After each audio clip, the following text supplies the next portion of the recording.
जय माँ भारती, जय माँ सरस्वती। नवम श्रेणीर संस्कृत पढ़ुथिबा समस्त छात्र छात्री मानंकु आजिर एही संस्कृत कालांश को स्वागत। शुभ आशीर्वाद। समस्ते मन दे पाठ पढ़ा को उपदेश।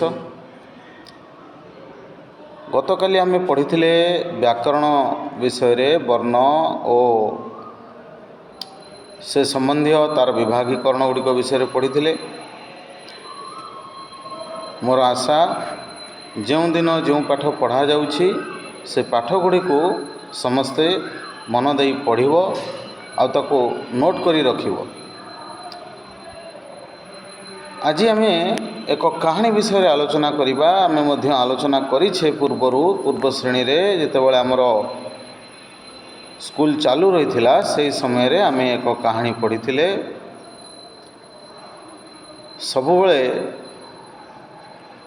शक्ति रे जीता जाई न पारे, बेले बेले आमको बुद्धिर सहित कार्य करने को पड़ी थाए। तेणु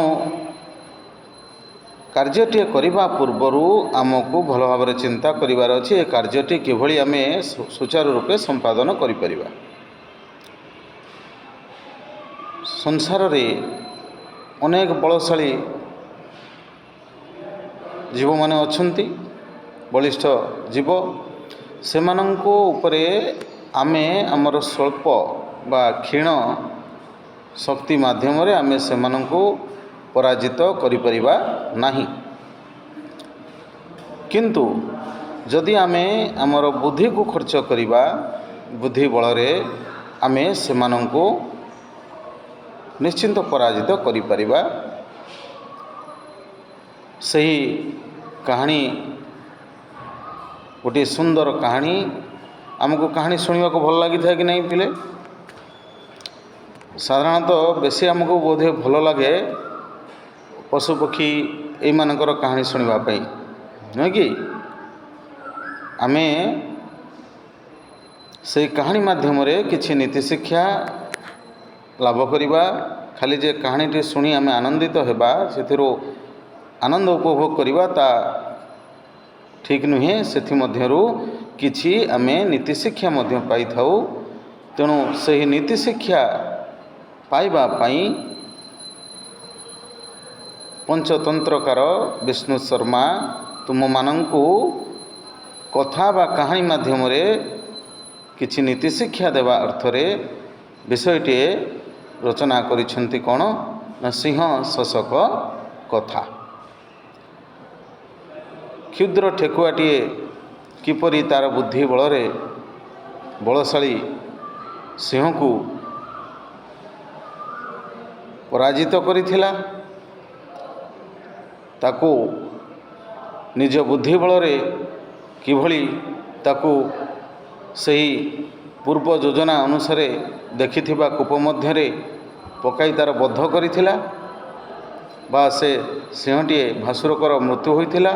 और तापरे सही छोटिया सिंहर सही छोटिया ठेकुआर सही क्षुद्र जीवर बुद्धि पाई तारी पाई समस्त जीव शांति रे निर्भय रे जीवन यापन करिथिले।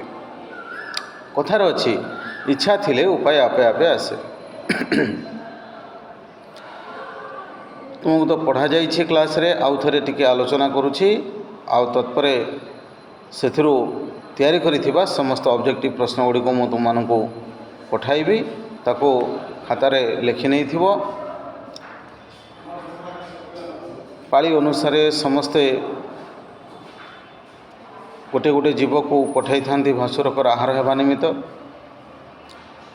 मरिबा को किए भल पाए? केही भल पांतिनी। तो दिने एमती आसी क्रम अनुसार पाली पड़ी कहार छोट ठेकुआटीर ଶସ କର।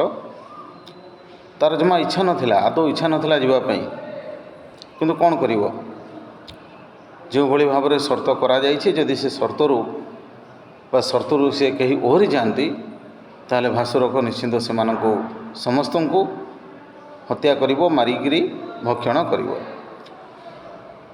ତେଣୁ ନିଜ ଅନିଚ୍ଛା ସତ୍ତ୍ୱେ ଠେକୁଆଟିକୁ ଯିବାକୁ ପଡ଼ିଥିଲା ଭାସୁରକ ସମୀପକୁ ତା'ର ଆହାର ହେବା ପାଇଁ। ବାଟରେ ଗଲାବେଳେ ଠେକୁଆଟିଏ ଚିନ୍ତା କରି ଯାଉଥାଏ, କ'ଣ କେମିତି କରିଲେ ଆମ ସମସ୍ତଙ୍କର ଜୀବନ ସୁରକ୍ଷିତ ରହିବ। ତେଣୁ ସେ ଜାଣିଶୁଣି ବିଳମ୍ବରେ ପହଞ୍ଚିବ, କାରଣ ସେ ଜାଣିଛି କ୍ରୋଧ ଏକ ମଣିଷର ବା ଆମର ସମସ୍ତଙ୍କର ଏଭଳି ଏକ ଶତ୍ରୁ। କ୍ରୋଧ ଆମକୁ ବିବେକ ଶୂନ୍ୟ କରାଇଥାଏ, ଭଲମନ୍ଦ ବିଚାର କରିବାର ଶକ୍ତି ଆମେ ସେହି ସମୟରେ ହରାଇ ବସିଥାଉ, ଯଦ୍ୱାରା କି ଆମ ନିଜର ଅନେକ କ୍ଷତି ହୋଇଥାଏ। ତେଣୁ ବିଶେଷତଃ କ୍ଷୁଧା ସମୟରେ ସାଧାରଣତଃ କ୍ରୋଧ ଅଧିକ ହୋଇଥାଏ। ନିୟମ ଅନୁସାରେ ଗୋଟିଏ ଜୀବ ଯାଇ ପହଞ୍ଚିବା କଥା ଭାସୁରକ ସମୀପରେ ତା'ର ଭୋଜନ ପାଇଁ। ଠେକୁଆଟିଏ ଜାଣିଶୁଣି ବିଳମ୍ବ କରି ପହଞ୍ଚିଛି। ଆଉ ସେହି ସମୟରେ ଭାସୁରକ କ୍ଷୁଧାରେ ଅତ୍ୟନ୍ତ କ୍ରୋଧିତ ହୋଇଛି। ଠେକୁଆଟିଏ ଗଲାବେଳେ କିଭଳି ଗୋଟିଏ କୂଅକୁ ଦେଖିଛି, ଆଉ କୂଅ ମଧ୍ୟରେ ତା'ର ପ୍ରତିରୂପକୁ ଦେଖି ତା'ର ପ୍ରଥମ ଯୋଜନାଟି କାର୍ଯ୍ୟକାରୀ ହୋଇପାରିବ ବୋଲି ଭାବି, ଆଉ ଶେଷରେ ଭାସୁରକୁ କ୍ରୋଧିତ କରାଇ ତା କଥାରେ ରାଜି କରାଇ ତାକୁ ଆଣିବ, ଆଉ ସେହି କୂପ ମଧ୍ୟରେ ତାକୁ ପକାଇ ତାକୁ ହତ୍ୟା କରିବ ବା ସେ ଭାସୁରକ ମରିବ। ତେଣୁ ଯାହା ବି ହେଉ ସେ ଯାଇ ପହଞ୍ଚିଛି। ପହଞ୍ଚିଲା ପରେ ଭାସୁରକ ତାକୁ ପଚାରିଛି ଯେ କିଭଳି ଭାବରେ ତୁ କାହିଁକି ଏତେ ବିଳମ୍ବରେ ଆସି ପହଞ୍ଚିଲୁ? ଏକରେ ତ ତୁ ଛୋଟିଆ ଜୀବଟିଏ, ତୋତେ ଖାଇଲେ ମୋର କ୍ଷୁଧା ନିବାରଣ ହେବ ନାହିଁ। ତେଣୁ ତୋର ଏହି ଅପରାଧ କାରଣରୁ ମୁଁ ତୋତେ ତ ଭକ୍ଷଣ କରିବି, କିନ୍ତୁ ସକାଳେ ମୁଁ ବଣର ସମସ୍ତ ଜୀବଜନ୍ତୁଙ୍କୁ ଭକ୍ଷଣ କରିବି ତୋର ଅପରାଧ କାରଣରୁ। ତାପରେ ଠେକୁଆଟିଏ ପୂର୍ବ ଯୋଜନା ପ୍ରସ୍ତୁତ କରି ରଖିଥିବା ନିଜ ବୁଦ୍ଧିରେ ପ୍ରକାଶ କରିଥିଲା ଯେ ପ୍ରକୃତରେ ସେ ଜାଣିଶୁଣି ବିଳମ୍ବ କରି ନାହିଁ, କିମ୍ବା ବଣର ଅନ୍ୟ ଜୀବମାନଙ୍କର କୌଣସି ଅପରାଧ ନାହିଁ। ସେ ଛୋଟିଆ ଜୀବଟିଏ, ସେ ଛୋଟିଆ ଜୀବକୁ ଭାସୁରକ ଭକ୍ଷଣ କଲେ ତା'ର କ୍ଷୁଧା ନିବାରଣ ହୋଇପାରିବ ନାହିଁ। ସେଥିପାଇଁ 4ଟି ଠେକୁଆକୁ ତା ସହିତ ପଠାଇଥିଲେ। ଏ ସମସ୍ତ ବିଷୟରେ ଆମେ କ୍ଲାସ୍ରେ ଆଲୋଚନା କରିଥିଲେ। ଆଉ ଟିକେ ମନେ ପକାଇ ଦେବା ପାଇଁ ଏ କାହାଣୀଟିକୁ ମୁଁ ଆଉ ଥରେ ଉପସ୍ଥାପନ କରୁଛି। ଶେଷରେ ସେ ସବୁ କଥା କହିଥିଲା ଭାସୁରକକୁ ଯେ କିଭଳି ଭାବରେ ସେ ବାଟରେ ଆସିଲା ବେଳେ ଅନ୍ୟ ଏକ ସିଂହ ତାଙ୍କୁ ଅଟକାଇଥିଲା ଆଉ ତାଙ୍କୁ ମାରିବାର ଧମକ ଦେଇଥିଲା। ଆଉ ଠେକୁଆଟିଏ ଭାସୁରକ କଥା କହିବାରୁ କିଭଳି ଭାବରେ ସେ ତାକୁ ଚୋର ବୋଲି କହି ଗାଳି କରିଥିଲା। ଆଉ ସେହି 4ଟି ଠେକୁଆକୁ ତା ପାଖରେ ପ୍ରତିବନ୍ଧକ ରଖି ଏହି ଠେକୁଆଟିକୁ ଭାସୁରକକୁ ଡାକି ଆଣିବା ପାଇଁ ପଠାଇଥିଲା। ଆଉ କହିଥିଲା 2 ଜଣଙ୍କ ମଧ୍ୟରେ ଲଢ଼େଇ ହେବ, ଯଦି ଯିଏ ଜିତିବ ସେ ହେବ ଏ ବଣର ରାଜା, ଆଉ ସବୁ ଜୀବ ହେବେ ତାହାର। ତ ମିଛ ହେଉ ବରଂ ଅନ୍ୟମାନଙ୍କର ଜୀବନକୁ ରକ୍ଷା କରିବା ପାଇଁ, ତତ୍ସହିତ ନିଜ ଜୀବନକୁ ରକ୍ଷା କରିବା ପାଇଁ ଠେକୁଆଟିଏ ନିଜେ ନିଜର ଯୋଜନା ମୁତାବକ ଭାସୁରକକୁ ବା ଭାସୁରକଠାରେ ବିଶ୍ୱାସ ଜନ୍ମାଇ ଏସବୁ କଥାକୁ କହିଥିଲା। ଆଉ ଭାସୁରକ ସେଥିରେ ରାଜି ହୋଇଥିଲା, ତା କଥାକୁ ବିଶ୍ୱାସ କରିଥିଲା। ଯେହେତୁ ସେ ଅତ୍ୟଧିକ କ୍ରୋଧିତ ଥିଲା, ସେହି ସମୟରେ ସେ ମଧ୍ୟ ତା ନିଜର ବୁଦ୍ଧି ବିବେକକୁ ହରାଇ ବସିଥିଲା। ତାହାର କଥାକୁ ସେ ବିଶ୍ୱାସ କରିଥିଲା ଆଉ କହିଥିଲା, କିଏ ସେ ଅନ୍ୟ ଏକ ସିଂହ ଯିଏ କହୁଛି ମୁଁ ଥାଉ ଥାଉ ମୋ ପରେ ସେ ହେଉଛି ଏ ବଣର ରାଜା। ଚାଲ ତାକୁ ମୋତେ ଦେଖାଇ ଦିଅ, ମୁଁ ତାକୁ ନିଶ୍ଚୟ ବଦ୍ଧ କରିବି। ତ ଏଇଠି ଠେକୁଆର ଦ୍ୱିତୀୟ ଯୋଜନା ସଫଳ ହେବାକୁ ଯାଉଥିଲା। ସେହି ସମୟରେ ଠେକୁଆଟିଏ ଆଗେ ଆଗେ ଭାସୁରକ ତା ପଛେ ପଛେ ଚାଲିଥିଲା। କିନ୍ତୁ ଠେକୁଆଟି ଜାଣିଶୁଣି ସେଠି କହିଥିଲା, ସେ ସିନା କହିଦେଲା ଆପଣଙ୍କଠାରୁ ବଳୁଆ, କିନ୍ତୁ ଆପଣଙ୍କୁ ଦେଖି ସେ ବୋଧହୁଏ ଡରିକିରି ଗୋଟିଏ ଦୁର୍ଗ ଭିତରେ ଗୁମ୍ଫା ଭିତରେ ଲୁଚି ଯାଇଛି। ଯେହେତୁ ଭାସୁରକ ଅତ୍ୟନ୍ତ କ୍ରୋଧିତ ଥିଲା, କ'ଣ ଘଟିବାକୁ ଯାଉଛି ତାହାର ଭଲମନ୍ଦ ସେ ବିଚାର କରିପାରୁନଥିଲା।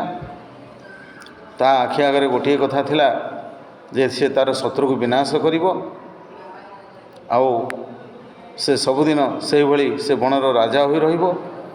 ତେଣୁ ଠେକୁଆର କଥାକୁ ସେ ଅନ୍ଧ ଭଳି ବିଶ୍ୱାସ କରି ଯାଇ ପହଞ୍ଚିଥିଲା ପୂର୍ବରୁ ଦେଖିଥିବା ସେହି ଯୋଜନା କରିଥିବା ସେହି କୂଅଟି ପାଖରେ। ଆଉ ଠେକୁଆ ଯେତେବେଳେ କହିଥିଲା, ଏହି କୂପ ମଧ୍ୟରେ ଆପଣଙ୍କର ଶତ୍ରୁ ଲୁଚି ରହିଛି, ଆଉ ସିଂହଟିଏ ଯେତେବେଳେ କୂପ ମଧ୍ୟକୁ ଦୃଷ୍ଟି ନିକ୍ଷେପ କରିଥିଲା, ଦେଖିଥିଲା, ଆରେ ଆରେ ସତେ ତ ଏଠି ଆଉ ଗୋଟିଏ ସିଂହ ଲୁଚି ରହିଛି। ତାହେଲେ ଏ ହେଉଛି ସେହି ସିଂହ ଯିଏ ମୋ ପାଖକୁ ଆସୁଥିବା 4ଟି ଠେକୁଆକୁ ଅଟକାଇ ରଖିଛି ଆଉ ମୋତେ ଚୋର ବୋଲି କହି ଗାଳି ଦେଇଛି। ତାକୁ ଆଜି ମୁଁ ନିଶ୍ଚୟ ବଧ କରିବି। ଭୁଲି ଯାଇଥିଲା ଯେ ସେ ଚତୁର ଠେକୁଆର ଚତୁରତାର ଜାଲରେ ନିଜେ ଫସି ଯାଇଥିଲା, ଆଉ ପାଣି ମଧ୍ୟରେ ନିଜର ପ୍ରତିବିମ୍ବକୁ ସେ ଅନ୍ୟ ଏକ ସତସତିକା ସିଂହ ବୋଲି ଭାବିଥିଲା। ଆଉ ତାକୁ ମାରିବା ପାଇଁ ଯେତେବେଳେ ପ୍ରଥମେ ସେ ତାକୁ ଭୟଭୀତ କରାଇବା ପାଇଁ ଗର୍ଜନ କରିଥିଲା ନା, ସେହି କୂପ ମଧ୍ୟରୁ ତାହାରି ଗର୍ଜନ ତାକୁ 2 ଥର ଶୁଭିଥିଲା ବା 2 ଗୁଣ ନାଦ ସୃଷ୍ଟି ହୋଇଥିଲା। ଯେତେବେଳେ 2 ଗୁଣ ନାଦ ସୃଷ୍ଟି ହେଲା, ସେତେବେଳେ ଭାସୁରକ କହିଲା, ହଁ ହଁ, ସତରେ ସତରେ ଏଠି ମୋର ଶତ୍ରୁ ଲୁଚି ରହିଛି, ଆଉ ତୋର ନିସ୍ତାର ନାହିଁ, ମୁଁ ତୋତେ ଏବେ ବଧ କରିବି। ଏହା କହି ନିଜର ବିବେକକୁ ବା ନିଜେ ବିବେକ ଶୂନ୍ୟ ହୋଇ ସେ ଲମ୍ଫ ଦେଇଥିଲା। ତା'ର ସେହି ପ୍ରତିବିମ୍ବକୁ ନିଜର ଶତ୍ରୁ ବୋଲି ମନେକରି, ଆଉ ଶେଷରେ ସେ କୂପ ମଧ୍ୟରେ ପଡ଼ି ଭାସୁରକ ମୃତ୍ୟୁବରଣ କରିଥିଲା। ତାପରେ ଠେକୁଆଟି ଆନନ୍ଦରେ ଫେରି ଆସିଥିଲା। ସେ ଠେକୁଆର ସେହି ଉପସ୍ଥିତ ବୁଦ୍ଧି ପାଇଁ ବଣର ସମସ୍ତ ଜୀବଙ୍କର ଜୀବନ ସୁରକ୍ଷିତ ହୋଇଥିଲା। ଆଉ ସେହିଦିନଠାରୁ ସମସ୍ତେ ସୁଖରେ ଶାନ୍ତିରେ ନିର୍ଭୟରେ ବଣରେ ଜୀବନଯାପନ କରିଥିଲେ। ତ ଏ ଯେଉଁ କାହାଣୀ ଆମେ ଶୁଣିଲେ, ଏ କାହାଣୀର ଆମର ଶିକ୍ଷା ଆମେ କ'ଣ ପାଇଲେ ନା, କଦାପି ଅତ୍ୟଧିକ କ୍ରୋଧିତ ହେବା ନାହିଁ। ହଠାତ୍ କାହାର କଥାକୁ ଆମେ ବିଶ୍ୱାସ କରିବା ନାହିଁ। କ୍ରୋଧ ସମୟରେ ନିଜର ମାନସିକ ସ୍ଥିତିକୁ ନିଜ ନିୟନ୍ତ୍ରଣରେ ରଖିବା, ନିଜେ ବୁଝିବାକୁ ଚେଷ୍ଟା କରିବା, ଜାଣିବାକୁ ଚେଷ୍ଟା କରିବା ଯେ ମୋ ସହିତ ଯାହା ଘଟୁଛି ବା ମୋତେ ଯାହା କହୁଛନ୍ତି ତାହା କେତେ ଦୂର ଠିକ୍। ତେଣୁ ବୁଝି ବିଚାରି କାର୍ଯ୍ୟ କଲେ ବିପଦ ନ ପଡ଼ଇ ଭଲେ। ଆହୁରି ଗୋଟିଏ କଥା ମଧ୍ୟ ଆମେ ଶିଖିଲେ, ବିପଦ ସମୟରେ ଆମେ ଧୈର୍ଯ୍ୟହରା ନ ହୋଇ ସେ ବିପଦକୁ କିଭଳି ଆମେ ସାମ୍ନା କରିବା, ବୁଦ୍ଧିର ସହିତ ଆମକୁ ସେ ବିପଦକୁ ସାମ୍ନା କରିବାକୁ ପଡ଼ିବ। ଭୟଭୀତ ହେଲେ ବିପଦ ଟଳିଯାଏ ନାହିଁ। ଧୈର୍ଯ୍ୟର ସହିତ, ସାହସର ସହିତ ଆମକୁ ସେ ବିପଦକୁ ସମ୍ମୁଖୀନ ହେବାକୁ ପଡ଼ିବ। ଆଉ ଧୈର୍ଯ୍ୟର ସହିତ ଆମେ ସେ ବିପଦକୁ ସମ୍ମୁଖୀନ ହେଲେ ବା ସାମ୍ନା କଲେ ଆମେ ସେ ବିପଦରୁ ନିଶ୍ଚୟ ମୁକ୍ତି ପାଇପାରିବା। ହଉ, ଭିଡ଼ିଓଟିଏ ବହୁ ଲମ୍ବା ହୋଇଯିବ। ତେଣୁ ଏଇ ଯେଉଁ ବିଷୟଟି ଆମେ ପଢ଼ିଥିଲେ ଶ୍ରେଣୀରେ, ସିଂହ ଶୋଷକ କଥା, ଅନେକ ପିଲା ପଢ଼ିପାରୁନା ଭଲ ଭାବରେ।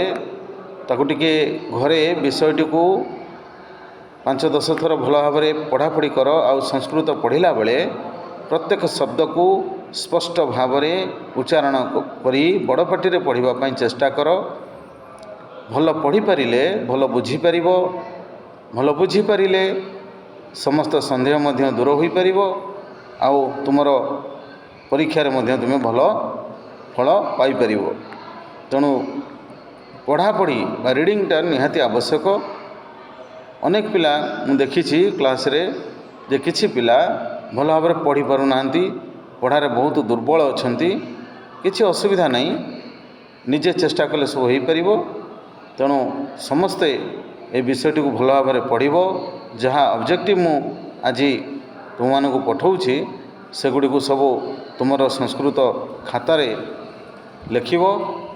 ଆଉ ସେଗୁଡ଼ିକୁ ଘରେ ପଢ଼ାପଢ଼ି କରିଥିବ। ବିଦ୍ୟାଳୟ ଖୋଲିଲେ ଆମେ ସେ ବିଷୟରେ ଆଲୋଚନା କରିବା। ରହୁଛି। ଜୟ ଜଗନ୍ନାଥ। ସମସ୍ତେ ଭଲରେ ଥାଅ, ମନ ଦେଇ ପାଠ ପଢ଼ାପଢ଼ି କର। ଜୟ ମା ଭାରତ।